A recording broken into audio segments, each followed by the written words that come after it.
राष्ट्रीय जनता दल ने बहुत ही क्रांतिकारक ट्वीट किया है। आरएसएस के आरक्षण के मुद्दे पर दिए गए बयान पर आरजेडी ने कहा है कि मुट्ठी भर चितपावन ब्राह्मणों के जातिवादी संगठन की इतनी औकात भी नहीं है कि देश के 85% SC, ST, OBC के आरक्षण को रोक दे। भागवत ने एक बार बोला था, क्या हश्र हुआ पता है ना, @RSSORG।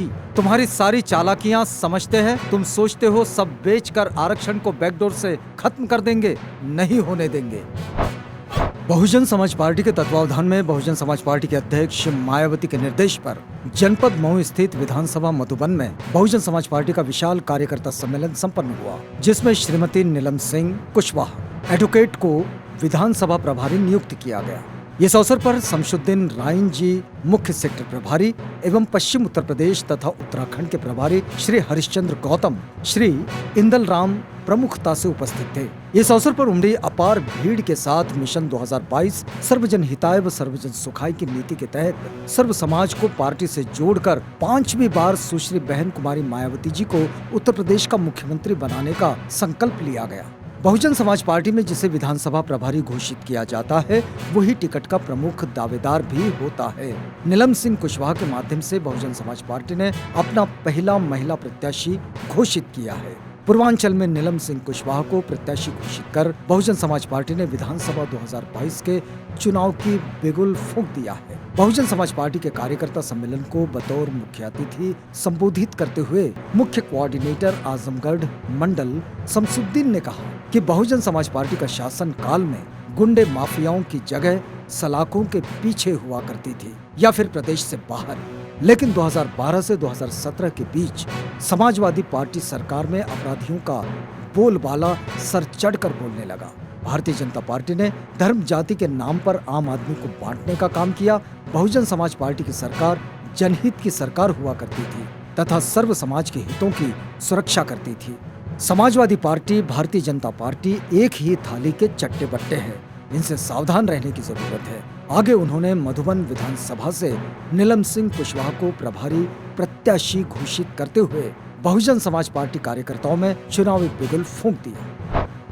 कांग्रेस नेता राहुल गांधी ने संसद में विपक्ष को किसानों, पेगासस जासूसी विवाद और भ्रष्टाचार से संबंधित गंभीर मुद्दों को उठाने की अनुमति नहीं देने के लिए केंद्र पर निशाना साधा और कहा कि उनकी पार्टी प्रधानमंत्री नरेंद्र मोदी की भारत को विभाजित करने वाली विचारधारा के खिलाफ लड़ाई जारी रहेगी। जम्मू कश्मीर कांग्रेस कार्यालय के नए भवन का उद्घाटन करने के लिए वहां पहुंचे गांधी ने आरोप लगाया कि नरेंद्र मोदी सरकार की नीतियां भारत को विभाजित कर रही है। लोकसभा का मानसून सत्र अनिश्चितकाल के लिए स्थगित कर दिया गया है। लोकसभा में सरकार और विपक्ष के बीच गतिरोध लगातार जारी रहा। पेगासस मामले की जांच और केंद्रीय कृषि कानूनों को वापस लेने की मांग को लेकर विपक्ष लगातार सरकार पर हमलावर रहा। इन सब के बीच आज लोकसभा अध्यक्ष ओम बिरला के साथ एक बैठक में प्रधानमंत्री नरेंद्र मोदी और कांग्रेस की अध्यक्षा सोनिया गांधी एक साथ नजर आए। लोकसभा अध्यक्ष ने कहा कि सहमति असहमति लोकतंत्र की विशेषता है। राष्ट्रीय स्वयंसेवक संघ यानी कि आरएसएस के सह सरकारी वाह दत्तात्रेय हसबोले ने कहा कि ये आरक्षण पर उन्होंने एक बड़ा बयान दिया है। उन्होंने साफ कर दिया कि संघ आरक्षण का पुरजोर समर्थक है। जब तक समाज का एक खास वर्ग असमानता का अनुभव करता है, तब तक इसे जारी रखा जाना चाहिए।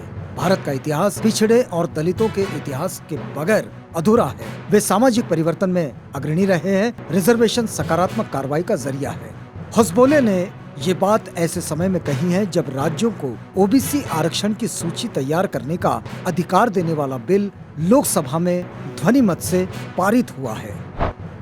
उत्तर प्रदेश में विधानसभा चुनाव से पहले जातिगत जनगणना को लेकर विवाद बढ़ता जा रहा है। विपक्षी सांसदों और पार्टियों के विरोध के बीच अब भारतीय जनता पार्टी की सांसद संघमित्रा मौर्य ने भी अपनी आवाज उठाई है। बता दें कि ओबीसी आरक्षण बिल को लेकर जब लोकसभा में चर्चा हुई तो इसमें भाजपा सांसद संघमित्रा मौर्य ने भी अपनी बात रखी, जिसमें उन्होंने मांग करते हुए ये कहा कि जिस तरह पिछली सरकार ने इस बिल का विरोध किया था, लेकिन अब सरकार ने राज्यों को इसका अधिकार दिया है। संघमित्रा मौर्य के इस बयान के बाद से भारतीय जनता पार्टी घिर गई है। महाराष्ट्र के मंत्री अशोक चौहान ने कहा है कि ये दुर्भाग्यपूर्ण है कि राज्य के किसी भी भारतीय जनता पार्टी के सांसद ने मराठा आरक्षण के मुद्दे पर उस समय कुछ नहीं बोला जब लोकसभा में राज्यों की अपनी ओबीसी सूची बनाने की शक्तियों को बहाल करने के लिए एक संवैधानिक संशोधन विधेयक पर बहस हुई। मराठा आरक्षण पर राज्य कैबिनेट की उप समिति के प्रमुख चौहान ने यहाँ संवाददाताओं से बातचीत करते हुए कहा कि शिक्षा और सरकारी नौकरियों में आरक्षण की 50% की सीमा में ढील देने का एक अवसर केंद्र ने गंवा दिया है।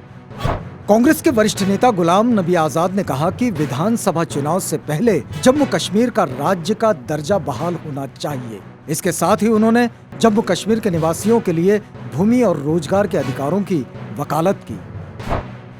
बैरिस्टर असदुद्दीन ओवैसी ने कहा कि विपक्ष को सोचना होगा कि उन्हें क्या करना है। भारतीय जनता पार्टी के साथ गठबंधन पर ओवैसी ने कहा कि उत्तर प्रदेश में पहले के मुकाबले 50 से 55 जिलों में उनका संगठन मजबूत है। यकीन है कि उनके उम्मीदवार विधायक बनेंगे। भारतीय जनता पार्टी के साथ जाने का तो सवाल ही पैदा नहीं होता। समंदर के दो किनारे एक नहीं हो सकते। दूसरी पार्टियों को सोचना है कि वे क्या करेंगे।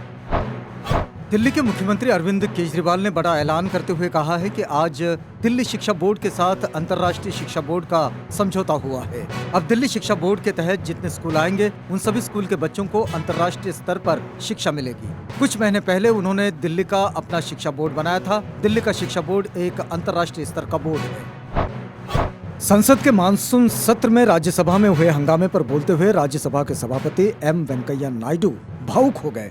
उन्होंने कहा कि लोकतंत्र के मंदिर में बेअदबी होने से वे रात भर सो नहीं पाए। सदन में जो कुछ हुआ वह लोकतंत्र के खिलाफ है। संसद लोकतंत्र का सर्वोच्च मंदिर होता है और इसकी पवित्रता पर आंच नहीं आने देना चाहिए। अगले साल 15 अगस्त के मौके पर सदन की कार्यवाही नई संसद में हो सकती है। इस आशय की जानकारी लोकसभा अध्यक्ष ओम बिरला ने दी। मानसून सत्र के दौरान लोकसभा की कार्यवाही अनिश्चित काल के लिए स्थगित करने के बाद एक प्रेस वार्ता में बिरला ने अलग अलग मुद्दों पर सवालों के जवाब दिए। इसी दौरान नई संसद से जुड़े एक सवाल के जवाब में लोकसभा स्पीकर ने कहा कि निश्चित रूप से हमारा लक्ष्य और जल्दी का है। हम कोशिश करेंगे कि 15 अगस्त के पहले नए भवन का निर्माण हो जाए। जब आजादी के 75 वर्ष हो तो ये पर्व नए भवन में मनाएं। राजस्थान के मुख्यमंत्री अशोक गहलोत और पूर्व उप मुख्यमंत्री सचिन पायलट के बीच विवाद एक बार फिर गहराता नजर आ रहा है।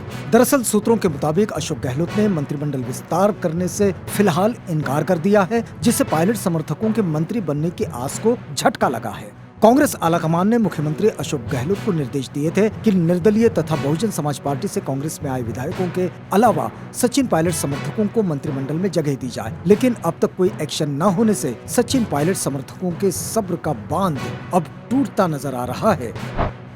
कांग्रेस के समर्थन से सरकार चला रहे महाराष्ट्र के मुख्यमंत्री उद्धव ठाकरे ने एक बड़ा फैसला लेते हुए तय किया है कि राज्य में पूर्व प्रधानमंत्री राजीव गांधी के नाम पर IT पुरस्कार स्थापित किया जाएगा। आपको बता दें कि पूर्व प्रधानमंत्री राजीव गांधी का नाम देश के शीर्ष खेल पुरस्कार खेल रत्न से हटाए जाने के कुछ ही दिनों बाद महाराष्ट्र सरकार ने ये महत्वपूर्ण फैसला लिया है।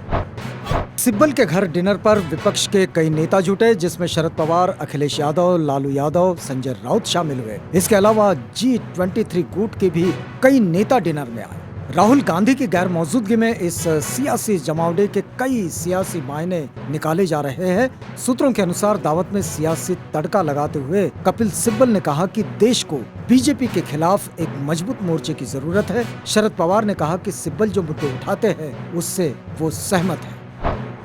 समाजवादी पार्टी के नेता आजम खान और उनके बेटे अब्दुल्ला आजम को सुप्रीम कोर्ट से बड़ी राहत मिली है। शीर्ष अदालत ने पासपोर्ट पैन कार्ड बनाने में गड़बड़ी से जुड़े मामले में महीनों से सीतापुर जेल में बंद पिता पुत्र को इस मामले में अंतरिम जमानत दे दी है। सुप्रीम कोर्ट ने इस आपराधिक मामले में निचली अदालत को 4 सप्ताह के भीतर दोनों के बयान दर्ज करने के बाद उन्हें जमानत पर रिहा करने को कहा है।